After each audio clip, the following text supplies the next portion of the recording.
माननीय Shri Amar Patnaik ji.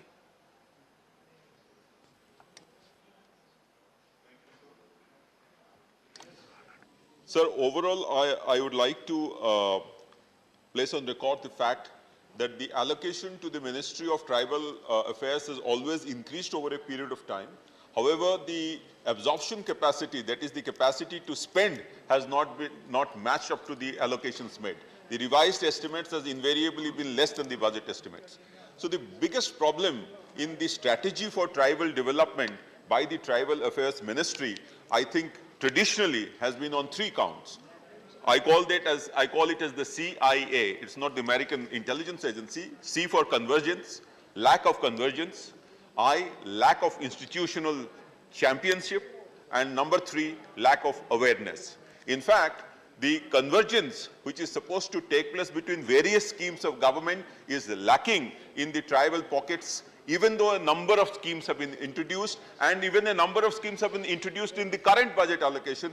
For example, very futuristic venture capital fund. I think these are very good initiatives, but they will not take place unless there is a convergence established. And this convergence can be established only if there is an institutional champion.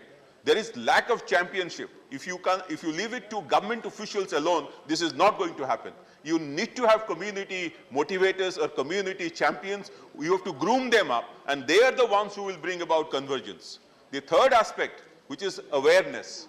In fact, sir, I was very disappointed to see the observation of the Standing Committee report of 2020, which says that even various MPs and MLAs were not aware about the schemes in place for STs in India. This is a very sad state of affairs.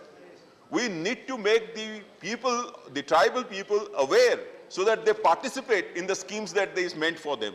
Unless that is achieved, the development will not take place. Lastly, sir, I would like to state that the Eklavya Model Residential School is a very good initiative.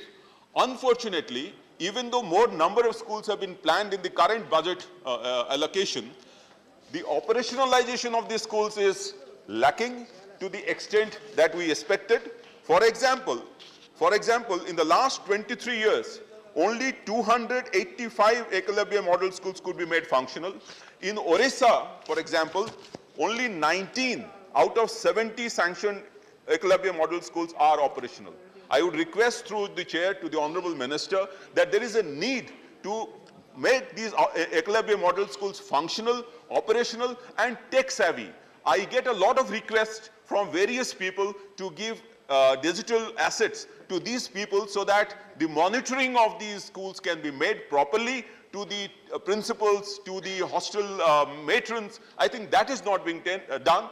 Technology has to be brought in to manage these Eklavya model schools, and they are actually going to be the change agents in the tribal areas as far as education is concerned. So I would repeat to the Honorable Minister to take charge of the Eklavya model schools, to make them functional, make them tech-savvy, and make them deliver by actually monitoring every component of making them operational. For example, when is the sanction to be given, when was land to be occupied, when the construction of building will take place, break it down, and I think that will deliver the results. Thank you so much, sir. Thank you, Amar ji. माननीय विनय विश्वम जी, माननीय विनय विश्वम, please.